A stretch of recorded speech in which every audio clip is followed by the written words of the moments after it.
Mungkin kisah Gigi belum sebesar novel karya William Shakespeare. Namun, tekadnya tidak main-main. Jika dia sudah menargetkan satu perempuan, maka semua perempuan yang keluar masuk dalam layar ponselnya hanyalah isapan jempol belaka. Dia akan terus mencoba meruntuhkan kerasnya tatapan Sasa. Doanya selalu terulang, hatinya tak pernah bimbang. Hari itu, Gigi akhirnya lebih memilih mencoret-coret kanvas barunya, menuangkan semua perasaannya, meleburkan semua resahnya, melepaskan ego besarnya. Yang ada saat itu, dia hanya ingin berkarya sebagai bentuk rasa syukur tengah dihadirkannya Sasa dalam hidupnya. Meski mungkin saat ini belum menjadi pelengkap, tapi dia percaya hatinya suatu saat akan melekat, tangannya akan berjabat, duduk dalam kursi putih bernuansa tropis, mengucap sumpah sehidup semati di depan puluhan tamu undangan. Bukankah mimpi memang seharusnya dibesar-besarkan?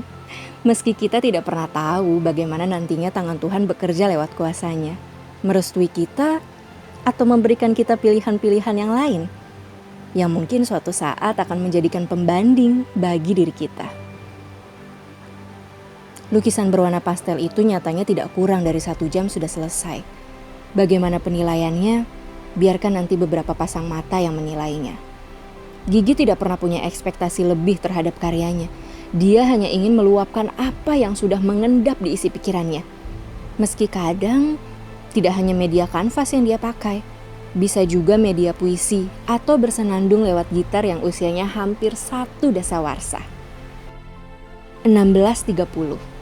Sasa sedang menuju parkiran. Dia teringat harus membeli beberapa kue untuk arisan sore nanti. Dia tidak ingin tantenya menunggu lama karena masih harus menyiapkan minuman dan beberapa kebutuhan lainnya. Sore itu, Sasa menuju salah satu toko kue yang ada di pinggiran kota. Toko kue itu sudah menjadi langganannya. Tanpa basa-basi, seperti ketika melihat baju di outlet bersama Belva, dia dengan cekatan mengambil kue yang sudah dia hafal letaknya. 1 keranjang kue berhasil dia dapatkan. Waktunya menuju kasir. Tampak antrian panjang di depannya. Sambil memainkan ponselnya sembari menunggu, tiba-tiba Sasa merasa mendengar percakapan dari suara yang tidak asing baginya. Tapi Sasa masih mencoba mengabaikan suara yang didengarnya.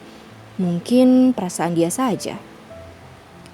Hal yang tak disangka-sangka sore itu terjadi. Seperti langit terbelah, seperti ombak besar yang menyapu bibir pantai hingga karangnya pecah, seperti badai yang tak tahu arah tujuannya. Tak sengaja, dia bertabrakan dengan seorang lelaki yang sedang menggandeng seorang perempuan, hingga membuat belanjaannya jatuh. Sasa masih tidak percaya atas pandangan yang dia lihat di depan matanya. Das. Sasa spontan mengucap namanya.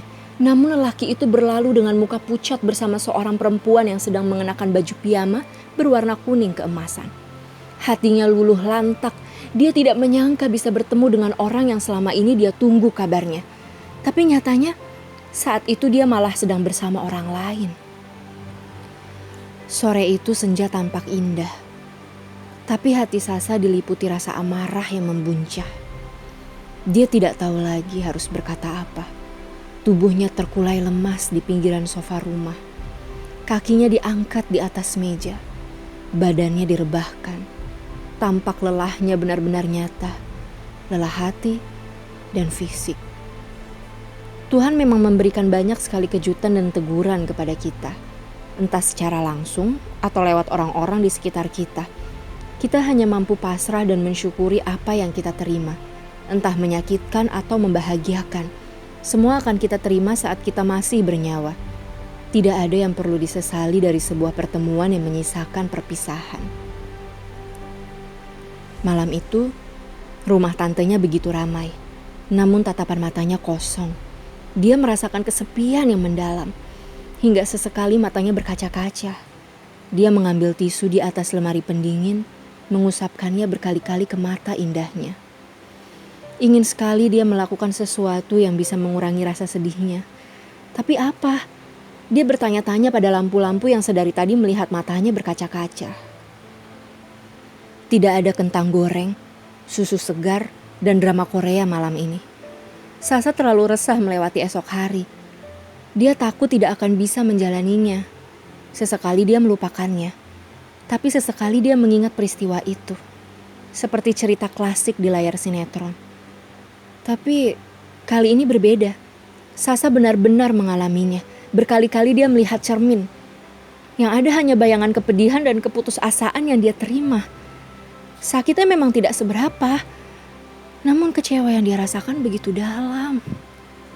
Sebuah pelajaran hidup yang harus dia terima saat itu membuatnya semakin selektif lagi ke depannya. Lupakan dulu masalah gigi. Dia hanya ingin mengobati lukanya sendiri. Dia tidak ingin membawa orang lain masuk dalam pelik masalah yang dia hadapi saat ini. Bintang-bintang benderang di langit luar kamarnya. Tapi nyatanya hatinya seperti sedang bergemuruh memukul genderang perang yang sangat keras. Hatinya tak karuan. Entahlah apa dia masih bisa tersenyum esok hari atau hanya muram yang akan dia rasakan di hari-hari selanjutnya. Semua menjadi seperti bias. Dia hanya ingin lepas, terbebas dari kotak kesedihan. Di luar sana masih banyak ruang yang luas untuk dia sedikit bernapas, menghilangkan segala penat dan rasa was-was.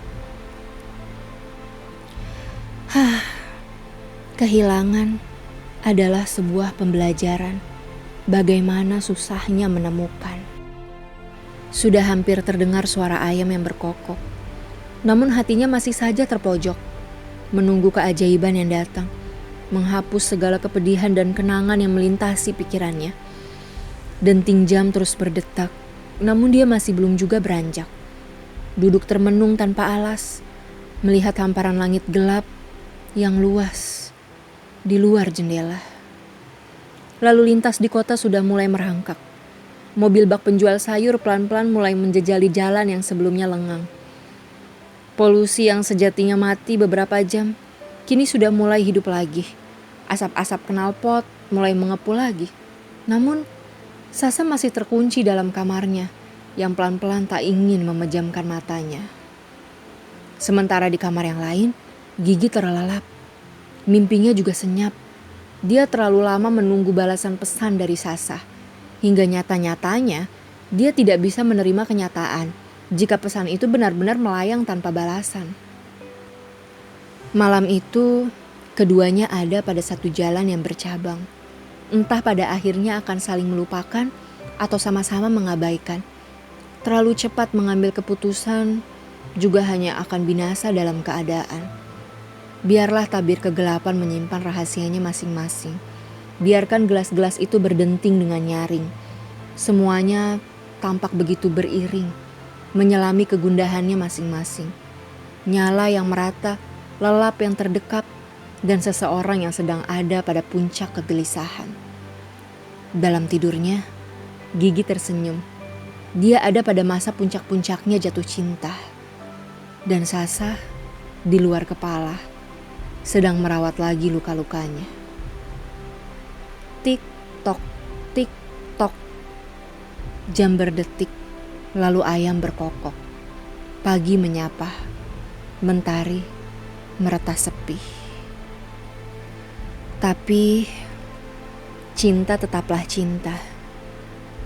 Dia akan menemukan kembali di mana rumahnya.